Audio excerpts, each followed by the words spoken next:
Good morning મિત્રો. બસ જો ચલો તો આ ચેપ્ટરના સૌથી ઇમ્પોર્ટન્ટ એવા ટોપિક કે જેની તમે રાહ જોતા હતા એ ટોપિક નંબર 2.11 કેપેસિટર અને એનું કેપેસિટન્સ. તો આખી ચર્ચા કરતા પહેલા આપણે એ આખા પોઈન્ટને સમજવાનો છે કે ખરેખર આ બધું છે શું, શા માટે ભણીએ છીએ. કારણ કે વિઝ્યુઅલાઇઝ થશે તો તમે એનું એપ્લિકેશન કરી શકશો. તો આપણે ખરેખર પહેલા ચેપ્ટર 3 પહેલા ભણી ગયા, એટલે ચેપ્ટર 3 ને જો રેફરન્સ લઈએ તો આ આપણો ટોપિક બહુ ઇઝી થઈ જાય. જેમ કે ત્રીજા ચેપ્ટરમાં વિદ્યુત ઘટક ઇલેક્ટ્રિકલ કોમ્પોનેન્ટ એ ભણ્યા, રેઝિસ્ટર અવરોધ અને એનું રેઝિસ્ટન્સ જેનો એકમ હતો ઓમ, સૂત્ર હતા બે. 1 R is equal to V by I, Ohm's law, ઓહમનો નિયમ, કે જો વોલ્ટેજ વધારતા જઈએ તો સમપ્રમાણમાં પ્રપોઝનલી I પણ વધતો જાય. દરેક વખતે V by I નો રેશિયો જે છે એ અચળ રહે. That is known as resistance. પછી કઈ કઈ બાબત ઉપર આધાર રાખે તો બીજું સૂત્ર મેળવ્યું R proportional to L, R proportional to 1 by area, 1 by A, therefore R proportional to L by A, therefore R is equal to proportionality constant as a rho, તો R is equal to rho L by A, જ્યાં rho એને કહેવાય છે એની resistivity or specific resistance. Resistance proportionally to length, inversely proportional to area. Repeat એટલે કરું છું, આ બધું આપણે આમાં ભણવાનું છે અને લોજિકલી આ કરવાનું છે. એટલે હવે તમે વિચાર કરો કે રેઝિસ્ટન્સ શ્રેણી અને સમાંતર સિરીઝ પેરેલલમાં જોડ્યા. શું કામ? તો કે આપણે સર્કિટમાં કરંટ જે પાસ થાય છે એને કંટ્રોલ કરવો છે. બરાબર ને? માણસ જાતનો સ્વભાવ જ છે, માનવ સ્વભાવ એ છે કે બસ કંટ્રોલ કરો બધાને. બરાબર? અત્યારે ચીન એટલે જ તકલીફમાં છે ને, બસ કંટ્રોલ કરો ગમે એમ કરીને. ક્યાંક સારી વાતો છે કે જો આપણે નિયંત્રણમાં રાખી શકીએ તો વેલ એન્ડ ગુડ. એટલે પછી આપણે અવરોધોના શ્રેણી જોડાણ જોયા. તો અવરોધોનું શ્રેણી કે સમાંતર જોડાણ ઇન સિરીઝ ઓર પેરેલલ એટલા માટે કરીએ છીએ કે અવરોધ વધારી વીજ પ્રવાહ ઘટાડી શકીએ, કંટ્રોલ કરી શકીએ. આપણે ધારીએ એટલો વીજ પ્રવાહ એમાંથી વહે. પછી એનું મિક્સિંગ કર્યું, નેટવર્ક બનાવી. તો જેવી રીતે ઇલેક્ટ્રિકલ સર્કિટ્સમાં ઇલેક્ટ્રિકલ કોમ્પોનન્ટ તરીકે આપણે રેઝિસ્ટન્સ લઈએ છીએ, એવી જ રીતે એક એવો ઘટક આપણે લેવાનો છે જેનું નામ છે કેપેસિટર. અને કેપેસિટરનું કેપેસિટન્સ, રેઝિસ્ટરનું રેઝિસ્ટન્સ, એમ capacitor it's a component device, એ એક ઘટક છે. અને એને માપશું એ શું? તો કે એનો ગુણધર્મ છે કેપેસિટન્સ, જેનો એકમ છે ફેરેડે. અને એના પણ ઓની જેમ જ બે સૂત્ર આવશે, C બરાબર Q બાય V અને બીજું સૂત્ર આવશે C બરાબર એપ્સાઇલોન 0 A બાય L. બરાબર? એટલે તમને બહુ જ સરળતાથી યાદ રહી જશે, હું તમને સમજાવતો જઈશ. આ તમને ઓવરઓલ ખ્યાલ આપું છું પહેલા. હવે પ્રશ્ન છે કે આ કેપેસિટર છે શું ને એની જરૂર શું કામ? કારણ કે જરૂર વગર તો કાંઈ આપણે એને વ્યવહારમાં લઈએ નહીં ને. કારણ કે ઘણી એવી શોધો થઈ છે કે શોધ થયા પછી એનો ઉપયોગ ન થયો તો એ બિચારી અત્યારે શોધ ક્યાંક ખૂણા ખાંચામાં પડી છે, કોઈ એનું ભાવ પૂછતું નથી. પણ એવી શોધો બહુ જ ફેમસ થઈ છે કે જેનો લોકોને ફાયદો થાય, સમાજને ફાયદો થાય. તો હવે વિચારો કે તમે ઘર લીધું, ઘરમાં રહેવા ગયા, મ્યુનિસિપાલિટીનું પાણી આવે છે સવારે 4 થી 6. તમે સરસ ઘર લીધું છે, મ્યુનિસિપાલિટીની લાઈને છે, સવારના 4 થી 6 પાણી પણ આવે છે. પણ તકલીફ એ થઈ કે તમે ઘરમાં ન અંડરગ્રાઉન્ડ ટાંકો બનાવ્યો, ન ઓવરહેડ ટાંકો બનાવ્યો અથવા ટાંકી લીધી, અને તમને એમને કીધું કે ખર્ચો કરવાની જરૂર નથી, મ્યુનિસિપાલિટીનું પાણી અહીંયા ફૂલ આવે છે, તમે ચિંતા કરો નહીં. ઓહો, આપણે માની ગયા. પહેલે જ દિવસે તકલીફો શરૂ. કારણ બધાના નાવાના, બાકીની ક્રિયાઓ કરવાના ટાઈમિંગ અલગ અલગ હોય. રસોડામાં ટાઈમિંગ અલગ અલગ હોય, કપડાં ધોવા માટે ટાઈમ અલગ હોય. એવું તો નહીં બને ને કે બધા જ કામ આપણે પાણીને ઉપયોગ કરી શકીએ એ બધા સવારે 4 થી 6 માં જ કરશું. Not possible. તકલીફ છે, પાણી આવે છે છતાં આપણને તકલીફ છે. શું છે કે એ પાણી જે આવે છે નો 4 થી 6 વચ્ચે જ ઉપયોગ કરી શકીએ, એના સિવાય નહીં. બીજું, ધારો કે મ્યુનિસિપાલિટીનું પાણી છે, ક્યારેક ધીમું થઈ ગયું, અને ધીમું થઈ ગયું તો આપણા બાથરૂમમાં ફુવારા સુધી નથી પહોંચતું, તો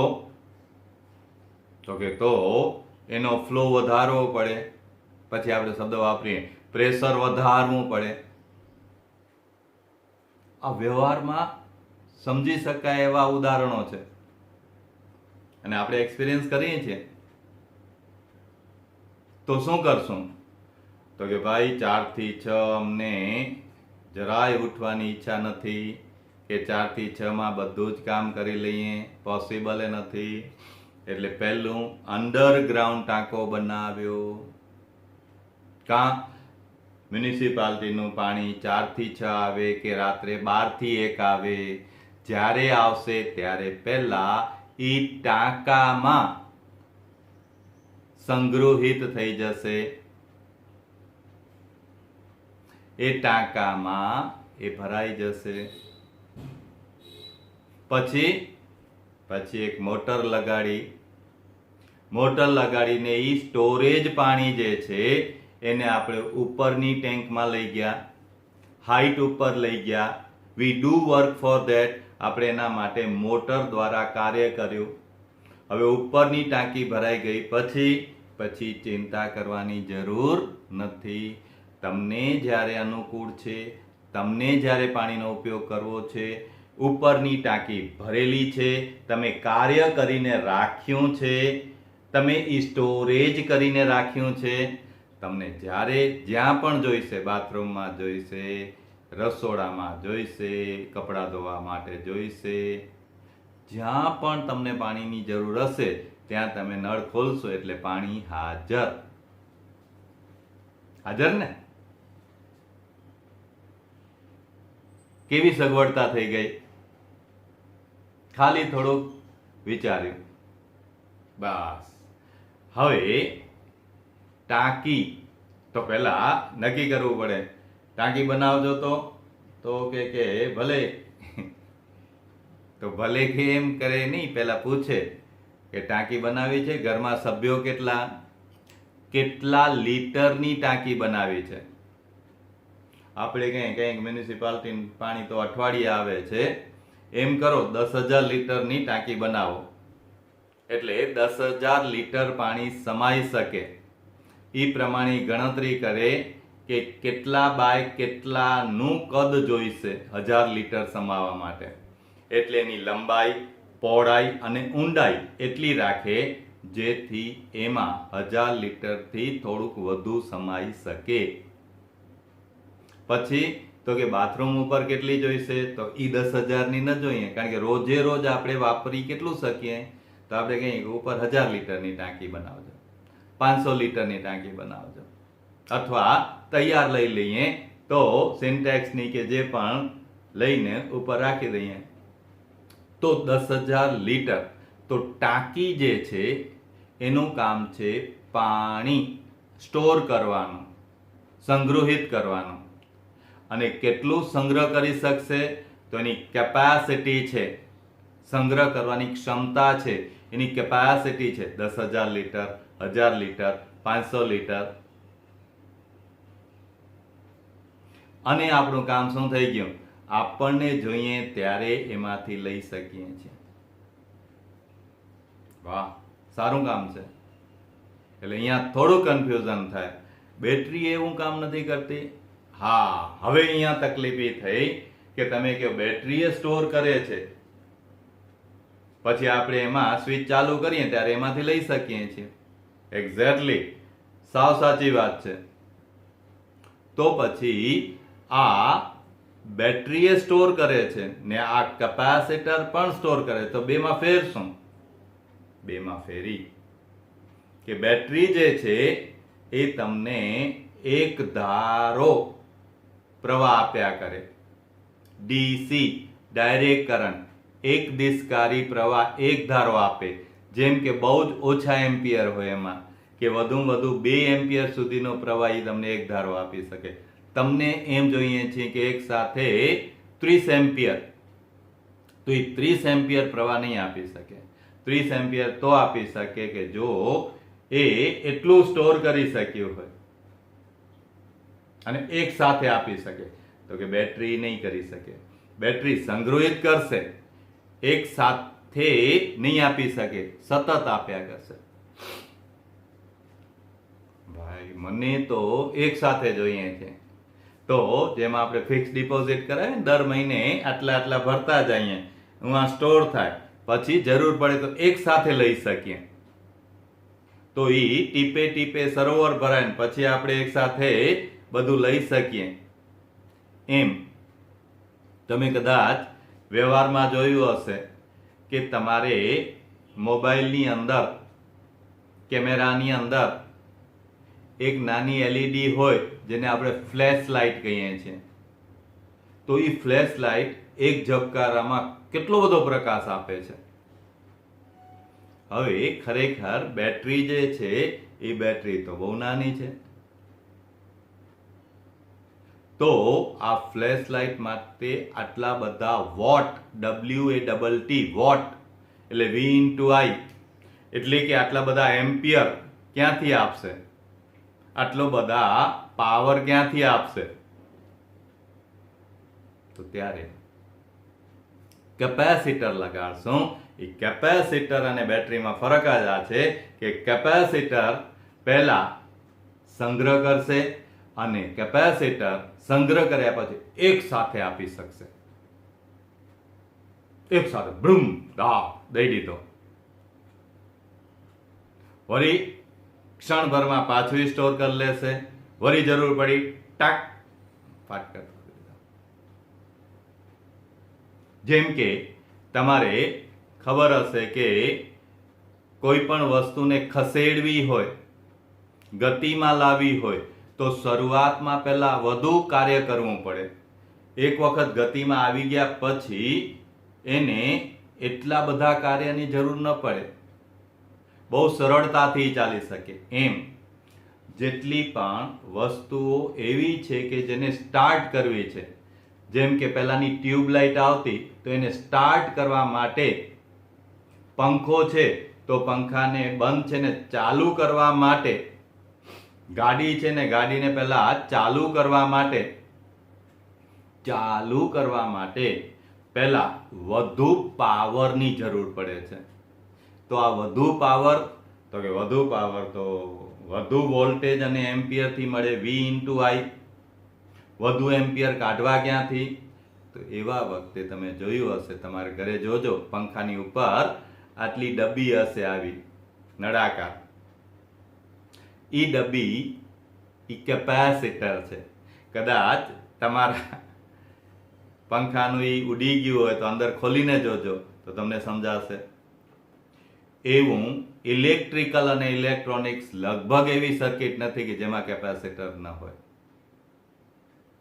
શું કામ છે એનું? તો કે સંગ્રહ કરવાનું, વિદ્યુત ઉર્જા ઇલેક્ટ્રિકલ એનર્જી એ સંગ્રહ કરવાનો, પછી તો કે એક સાથે આપવાનો. એટલે તમે જેવી સ્વિચ ચાલુ કરો છો કે કેપેસિટર જે છે એ સંગ્રહિત ઉર્જાને એક સાથે પહેલા આપે છે, આમ પંખાને ઠાક, અને એક વખત એ ચાલુ થઈ ગયો પછી જે પણ પાવર છે એ ઓછાની જરૂર છે, એટલા બધા વધુની જરૂર નથી, તો એ સામાન્ય રીતે આવશે. ત્યારે કેપેસિટર પાછું શું કરશે કે 10,000 લીટરનો ટાંકો હોય, હવે એમાં પાણી આવતું હોય તો જેટલું આવશે એટલું બીજી બાજુ એ સતત આપ્યા કરશે. જરૂર પડશે ત્યારે એ એક સાથે પણ આવશે. જેમ કે કેમેરાની ફ્લેશ લાઇટ છે, પંખાની ઉપર આ લગાડેલું છે, જેમાં શરૂ કરવા માટે વધુ પાવરની જરૂર છે, વધુ એમ્પિયરની જરૂર છે. તો એવા બધી જગ્યાએ આવું એક ઇલેક્ટ્રિકલ કોમ્પોનન્ટ, એક વિદ્યુત ઘટક, એક ડિવાઇસ વાપરીએ છીએ, જે કોમ્પોનન્ટનું કામ છે કેપેસિટર જેવું. કેપેસિટર, આ કેપેસિટરનું કામ કેવું છે? પાણીના ટાંકા જેવું. અને ઈ પાણીના ટાંકાની કેપેસિટી કેટલી? તો કે 10,000 લીટર. એમ કેપેસિટર ઈ ડિવાઇસ છે અને એનું કેપેસિટન્સ એટલે કે ઈ કેટલી વિદ્યુત ઉર્જા એટલે કે વીજભાર, ચાર્જ, ક્યુ સંગ્રહ કરી શકશે, એને કહેવાય છે એનું કેપેસિટન્સ. તો વાત આવી સંગ્રહ કરવાની. કેને સંગ્રહ કરશું? વિદ્યુત ઉર્જાને. વિદ્યુત ઉર્જા કેના સ્વરૂપે સંગ્રહ થશે? તો કે વીજભાર સ્વરૂપે. કારણ તો કે વીજભાર સ્વરૂપે એટલે કે electric field is equal to kq by r² and v is equal to kq by r. v શું છે? તો કે v છે w by q, એટલે કે w બરાબર છે v into q. મતલબ કે જે વોલ્ટેજ છે એની વાત છે, અને વોલ્ટેજ જે છે એ વીજભાર સાથે છે કે અચળાંક છે. k બરાબર 1/4πε0, r એટલે ત્યાંથી અંતર. મતલબ કે વીજભાર જે સ્થિતિમાં છે એ સ્થિતિને અનુરૂપ એની પાસે સ્થિતિજ ઉર્જા છે. જેમ ગુરુત્વીય ક્ષેત્રમાં, ગ્રેવિટેશનલ ફિલ્ડમાં માસને, દળને જે જગ્યાએ રાખીએ એ પોઝિશન પ્રમાણે એની પાસે પોટેન્શિયલ એનર્જી હોય, એમ ચાર્જને ઇલેક્ટ્રિક ફિલ્ડમાં જે સ્થિતિમાં રાખીએ ત્યાં એની પાસે ઇલેક્ટ્રિકલ પોટેન્શિયલ એનર્જી હોય, જે આગળ ચર્ચા કરી ગયા. અને આ ઇલેક્ટ્રિકલ પોટેન્શિયલ એનર્જી એટલે જ ચાર્જ પાસે રહેલી ઇલેક્ટ્રિકલ એનર્જી. અને પછી એનું કાઇનેટિક એનર્જી એટલે કે ગતિજ ઉર્જામાં રૂપાંતર કરે ને વીજભારને એ ગતિમાં લાવે. તો આવો વીજભાર, ચાર્જ, એને આપણે કેવી રીતે સંગ્રહિત કરશું, એનો સંગ્રહ કેમ કરશું, એની ટાંકી કેમ બનાવશું? તો કે આગળના ટોપિકમાં જોઈ ગયા કે જે સુવાહક પદાર્થો છે, કંડક્ટર્સ છે, ધાતુ પદાર્થો છે, મેટલ સુવાહક કંડક્ટર્સ છે એમાં જો વીજભાર મૂકીએ તો સપાટી ઉપર જ સંગ્રહ પામે છે. અંદરની બાજુએ કોઈ પણ સુવાહકની અંદર પરિણામી વીજભાર 0 છે. પરિણામી વીજ ક્ષેત્ર ઇલેક્ટ્રિક ફિલ્ડ E પણ 0 છે. અંદર વીજભાર જઈ શકતો નથી, એ સપાટી ઉપર જ સ્ટોર થાય છે. આ વાત શીખી ગયા. પછી અંદર બખોલ કરીએ, કેવિટી કરીએ તો પણ અંદરનું વીજ ક્ષેત્ર તો 0 છે. અને એ ખબર છે E is equal to KQ/R. વીજ ક્ષેત્ર 0 છે એટલે અંદર પરિણામી વીજભાર રિઝલ્ટન્ટ ચાર્જ 0 છે. આ એટલે ભણ્યા આગળ એની 5 પ્રોપર્ટી. એમ હવે વિચારીએ કે આપણે એક ધાતુનો ગોળો, ધારો કે એલ્યુમિનિયમનો કે કોપરનો એક સ્ફિયર લઈએ અને એને ઇન્સ્યુલેટેડ અવાહક સ્ટેન્ડ ઉપર મૂકી દઈએ.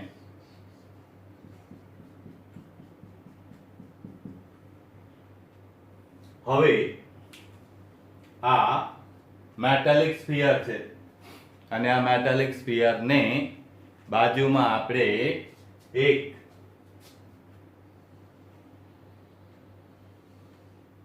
નેગેટિવ ચાર્જ કરેલો ગ્લાસ રોડ લઈ આવીએ છીએ.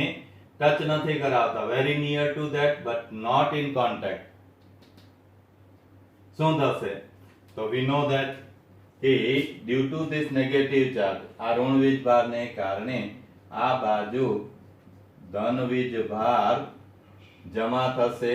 એકચ્યુઅલી અહીંયાનો ઇલેક્ટ્રોન જે છે ઋણ વીજભાર રિપલ્સિવ ફોર્સ અપાકર્ષણને કારણે જતો રહે છે એટલે અહીંયા ઇલેક્ટ્રોનની ગેરહાજરી દર્શાવે છે, જેને કહેવાય છે પોઝિટિવ ચાર્જ. આ રીતે અત્યારે પણ આ ગોળા ઉપર પરિણામી વીજભાર કેટલો છે? તો કે 0.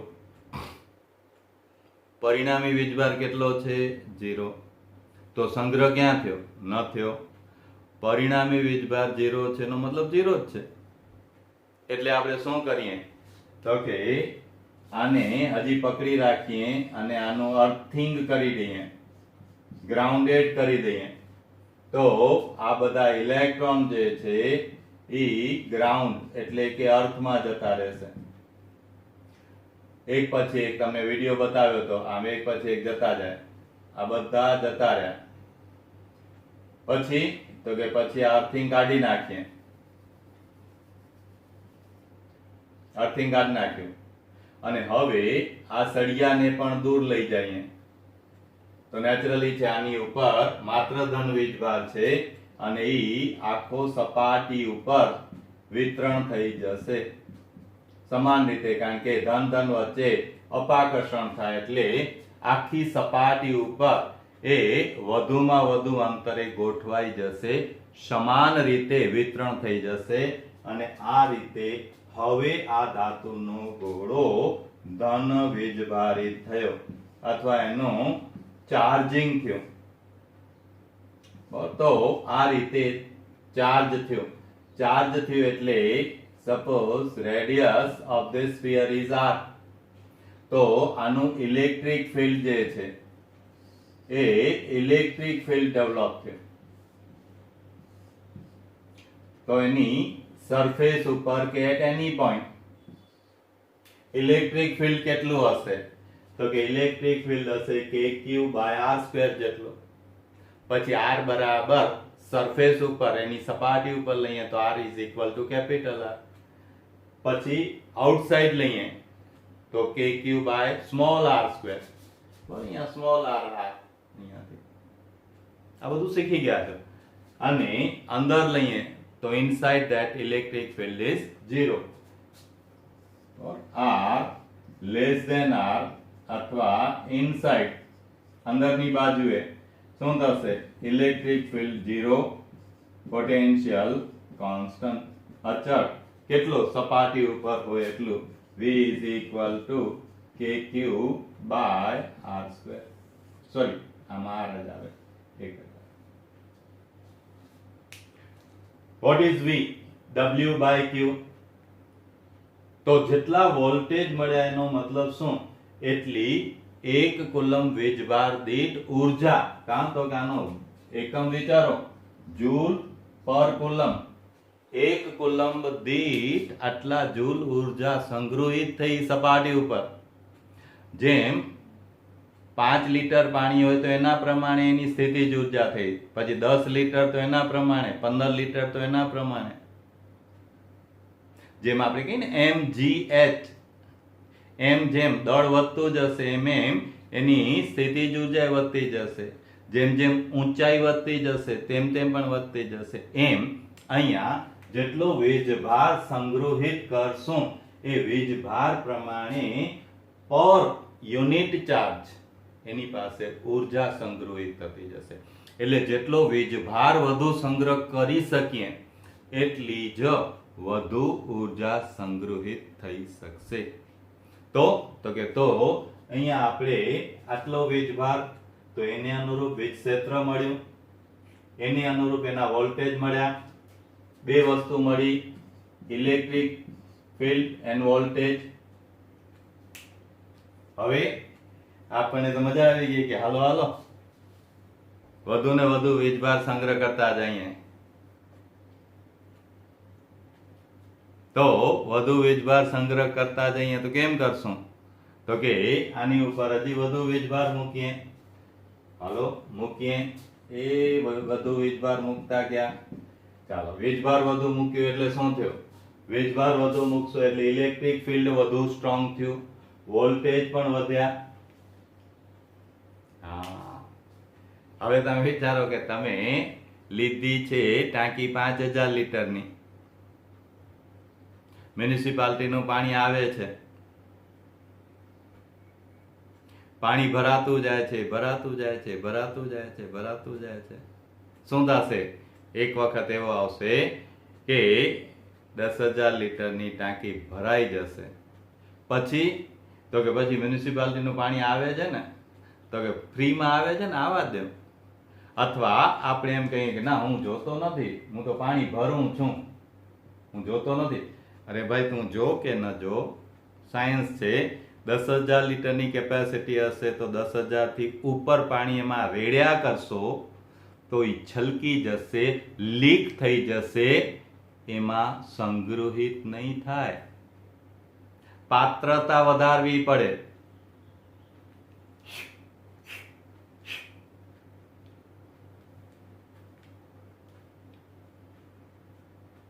ટાંકી 15,000 ની લેવી પડે તો 15,000 લીટર સમય. એમ ચાર્જ જમા કરતા જાય. હાલો મફતમાં આવે છે. ભાઈ મફતમાં નથી આવતો. ચાર્જ જમા કરવા માટે we do work for that.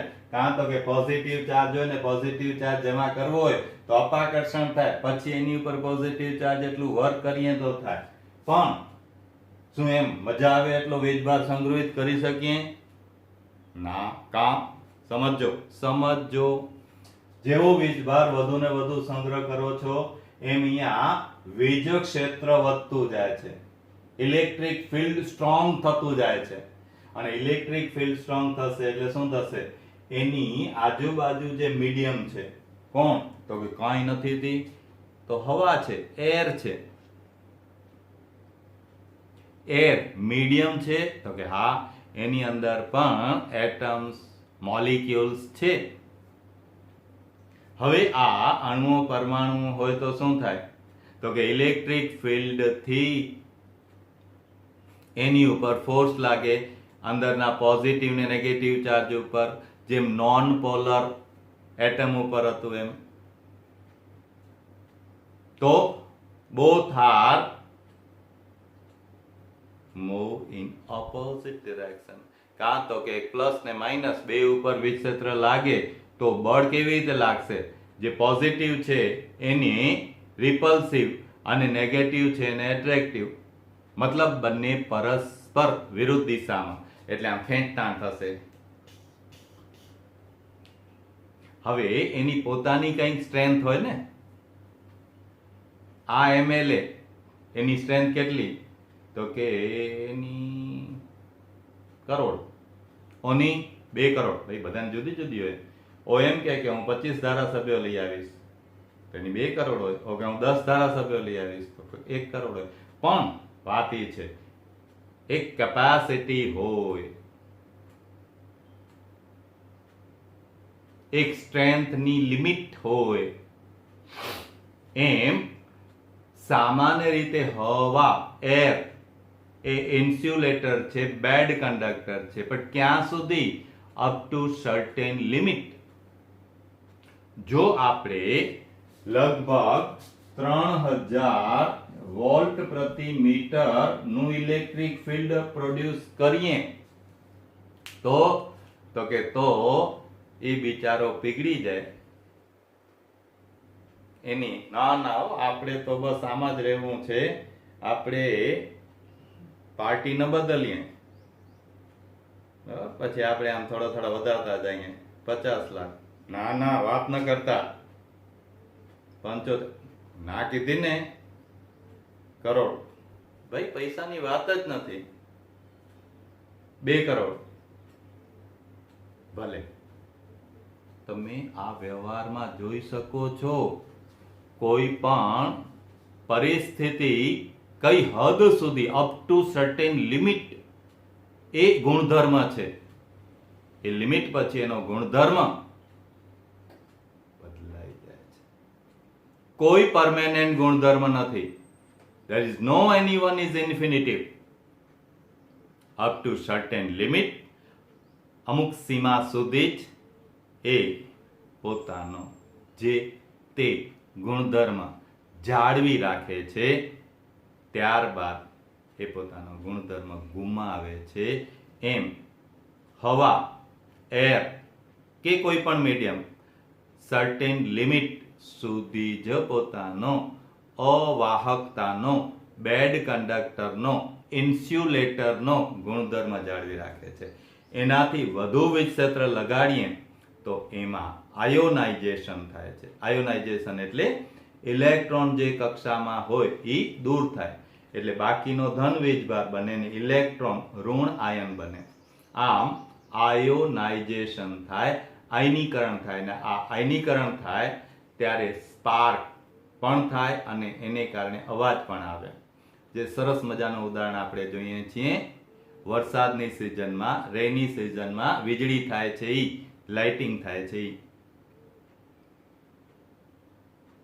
એમ વધુ ને વધુ વીજભાર જમા કરતા જાઓ તો એક વખત એવો આવે કે એનું વીજ ક્ષેત્ર આ હવા જે છે એ હવાનું આયનીકરણ કરે, અને આયનીકરણ કરે એટલે શું થશે?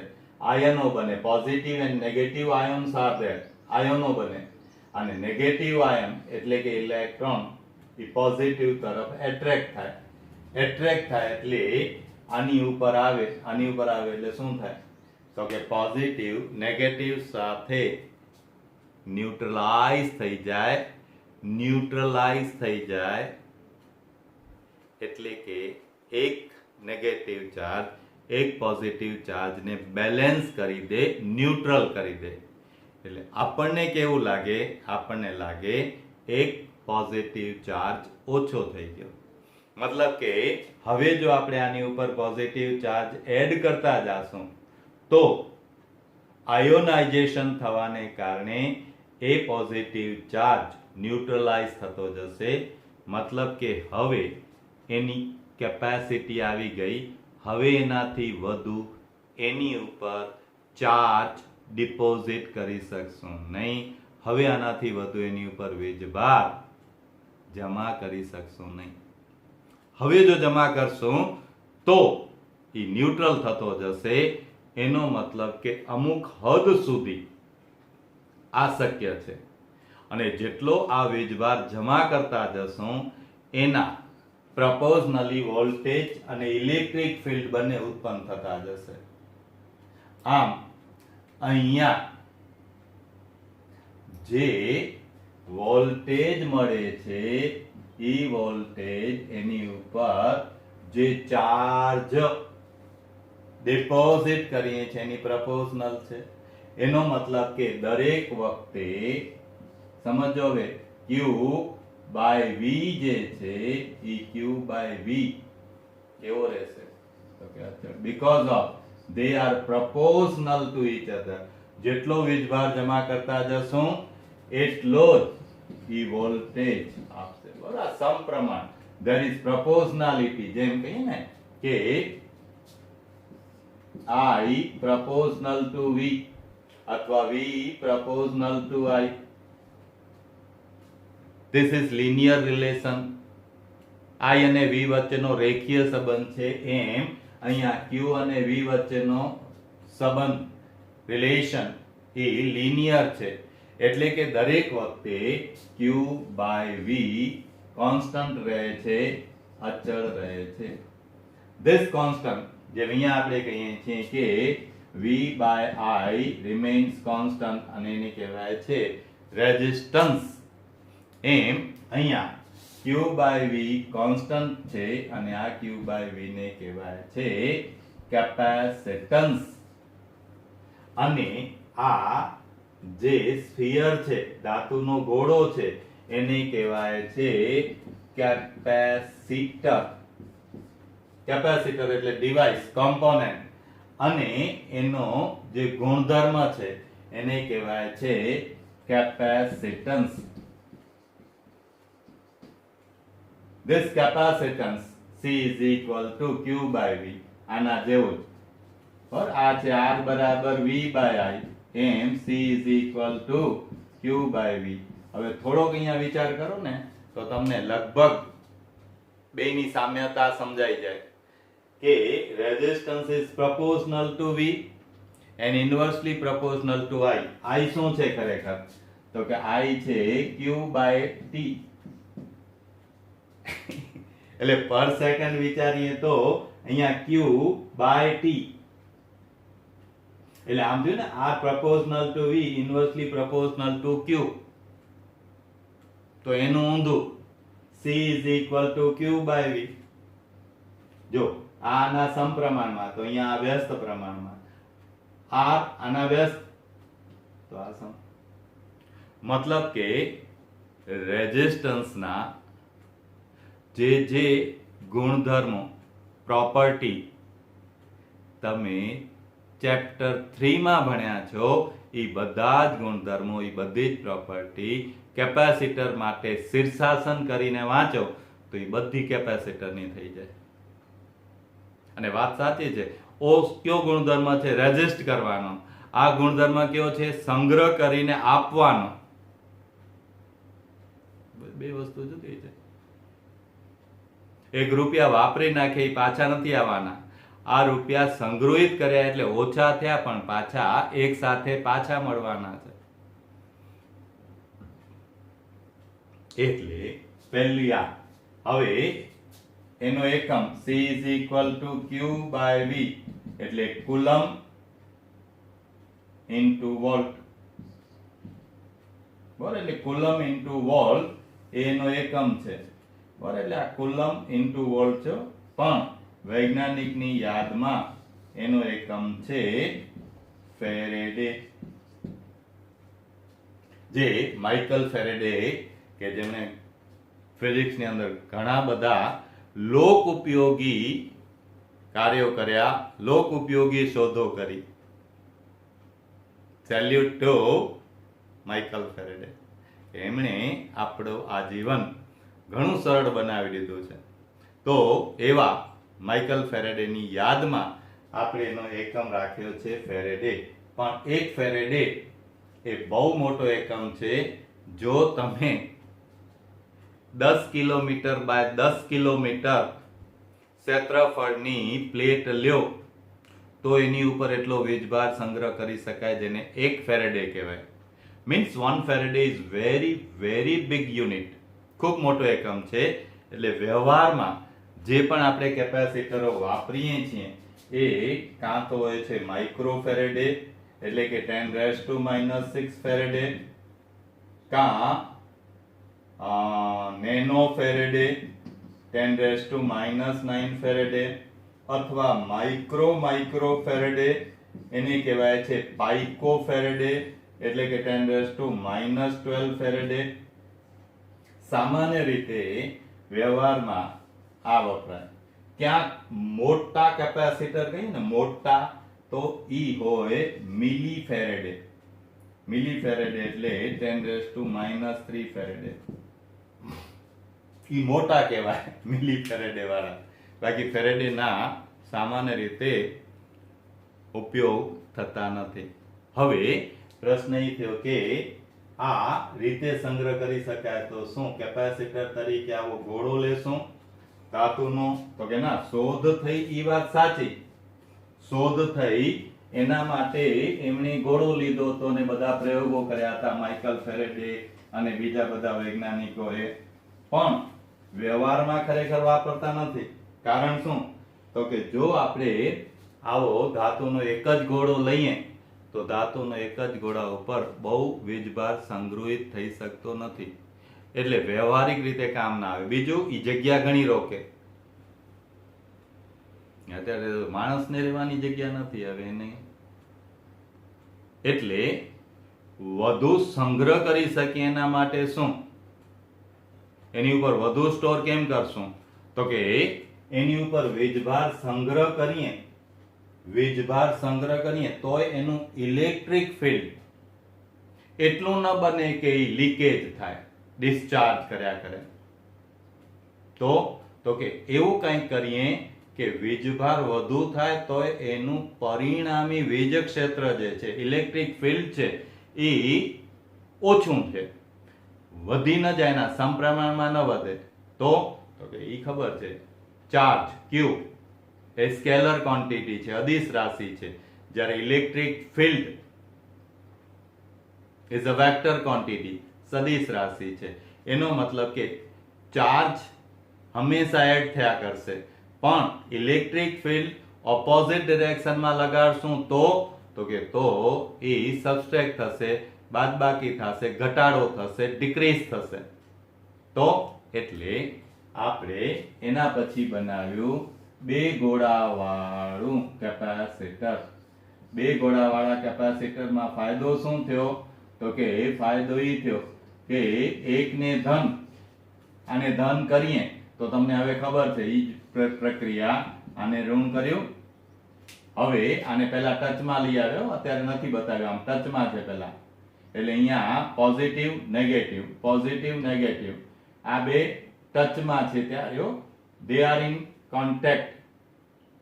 પછી આ બેને દૂર કર્યા, આને કારણે આની ઉપર પોઝિટિવ, તો આની ઉપર નેગેટિવ. હવે આને પણ દૂર કરી નાખ્યો એટલે આખામાં ડિસ્ટ્રીબ્યુટ થઈ ગયા. હવે અહીંયા તમે વિચારશો તો કે આ પોઝિટિવ નું જેટલું ઇલેક્ટ્રિક ફિલ્ડ અહીંયા હશે ને, આ નેગેટિવ નું જે છે ઈ આની ઓપોઝિટ ડિરેક્શનમાં હશે, કારણ કે electric field is always positive to negative અને નેગેટિવ માં ટુવર્ડ્સ ધ નેગેટિવ. એટલે જેવો તમે બાજુમાં બીજો ગોળો મૂકો કે એની ઉપર ઇન્ડક્શન, પ્રેરણ ઊંધું જ થશે. આ ધન હશે તો આમાં ઋણ થશે જ ઓટોમેટિકલી. આમાં જેટલો ધન હશે એટલો જ આમાં ઋણ હશે. આમાં જો 5 કુલંબ હશે તો આમાં -5 કુલંબ હશે. જે ડિસ્ટન્સ ઉપર રાખશું એ ડિસ્ટન્સને કારણે એનું ઇલેક્ટ્રિક ફિલ્ડ આના ઇલેક્ટ્રિક ફિલ્ડમાં ઘટાડો કરશે, ડિક્રીઝ કરશે, રિડ્યુસ કરશે. અને આપણું કામ થઈ ગયું. વીજભાર હવે વધુ સંગ્રહિત કરી શકશું. કાં તો કે ત્યાં સુધીનું ઇલેક્ટ્રિક ફિલ્ડ નહીં થાય ત્યાં સુધી ડિસ્ચાર્જની પ્રક્રિયા નહીં કરે. એટલે એક ગોળામાંથી આપણે બે ગોળાનું કેપેસિટર બનાવ્યું.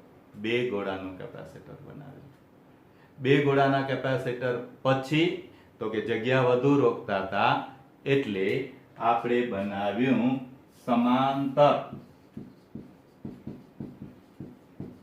પ્લેટ વાળું કેપેસિટર, પેરેલલ પ્લેટ કેપેસિટર, જેમાં બે ખૂબ જ મોટી પ્લેટોને એકબીજાને સમાંતર ગોઠવી. This plate have infinite area, જે આગળ ચેપ્ટર 1 માં શીખી ગયા, અનંત વિસ્તારવાળી સમાંતર પ્લેટ, જેને કારણે એક ધનભારિત તો બીજી એટલી ઋણભારિત, બે વચ્ચેના અંતર સ્મોલ ડી, એરિયા એ, અને આવી સમાંતર પ્લેટ કેપેસિટરની રચના કરી. હવે આને વીજભારિત કેમ કરશું? તો કે બે ધાતુની પ્લેટ છે, બોથ આર કંડક્ટર, અને હવે જો આપણે એની સાથે એક બેટરી જોડી દઈએ 20 વોલ્ટની, તો આ ન્યુટ્રલ પ્લેટમાંથી આ ધન છે એટલે ઇલેક્ટ્રોન લેતો જશે, ઇલેક્ટ્રોન લેતો જશે એટલે આ ધન બનતો જશે. બેટરીનું કામ સંગ્રહ કરવાનું નથી, સર્ક્યુલેટ કરવાનો છે, એટલે અહીંયાથી આ ઇલેક્ટ્રોન લેતો જશે.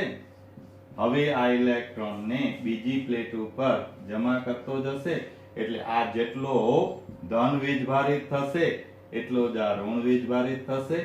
આની ઉપર જમા થયેલો વીજભાર એને આપણે કેપિટલ ક્યુ કહેશું, જે કેટલો હશે? તો કે જેટલા વોલ્ટેજ લગાડ્યા હશે એટલું. જેટલા વોલ્ટેજ લગાડે છે એટલા વોલ્ટેજ અહીંયા નહીં થાય ત્યાં સુધી આ પ્રોસેસ ચાલુ રહેશે. એટલે આ કેપેસિટરનું capacitance C is equal to Q by V. તો બીજી વાત આવી કે અહીંયા એના ક્ષેત્રફળ અને આ તો કે આની જેમ ઊંધું કરી નાખો તો અહીંયા તમને મળશે કેપેસિટરનું કેપેસિટન્સ એ એની પ્લેટના એરિયાના સમપ્રમાણમાં છે, એમના વચ્ચેના અંતરના વ્યસ્ત પ્રમાણમાં છે. આનાથી ઊંધું.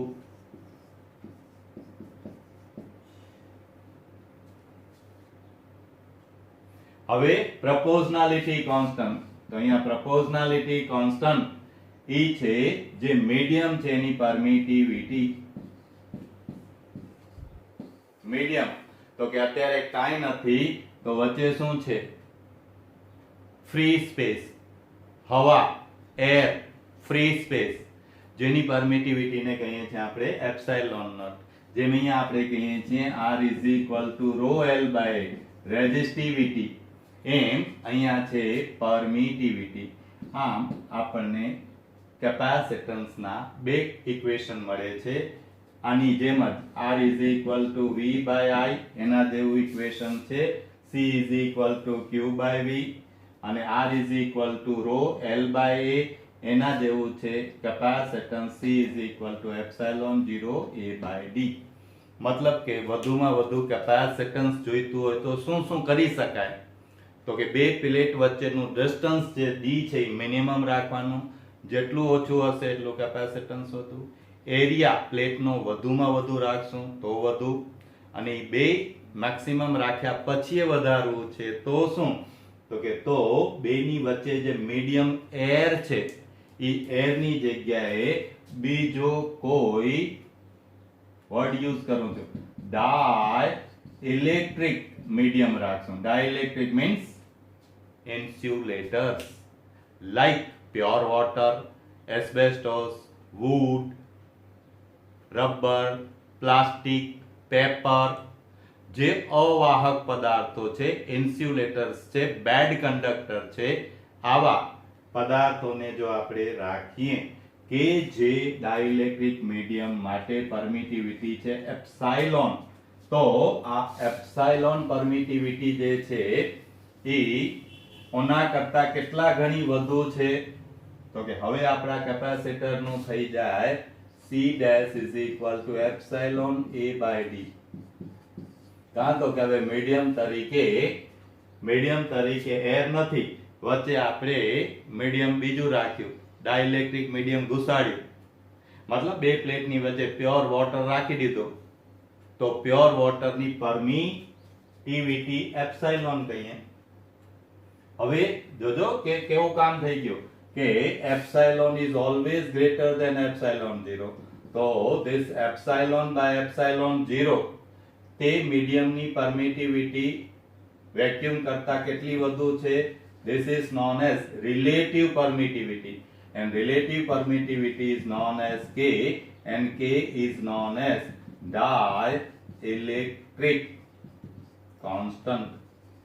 એનો dielectric constant electric constant K છે એને કારણે જોજો હવે આ બે ઇક્વેશન ને આપણે યુઝ કરીએ તો C dash by C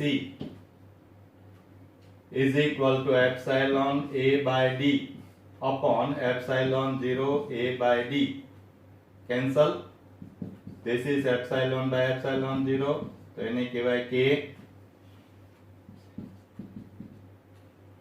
એનો મતલબ C dash અને આ બાજુ લઈ ગયા is equal to CK. તો આ રીતે જેટલા ઘણું મતલબ તે પદાર્થનો ડાઇલેક્ટ્રિક, જેમ કે પ્યોર વોટરનો ડાઇલેક્ટ્રિક છે લગભગ 81, તો એનો મતલબ બે પ્લેટ વચ્ચે એરિયા ઈ જ રાખીએ, ડિસ્ટન્સ ઈ જ રાખીએ, પણ હવે પ્યોર વોટર રાખીએ તો શું થશે? તો કે પ્યોર વોટરનો ડાઇલેક્ટ્રિક કોન્સ્ટન્ટ K 81 છે, તો એ કેપેસિટરનું કેપેસિટન્સ 81 ટાઈમ્સ મોર, 81 ગણું વધી જશે. ધીસ ઇઝ 81 ટાઈમ્સ મોર, 81 ગણું વધી ગયું. બધું ઈનું ઈ છે, અંદરની શક્તિ વધારો.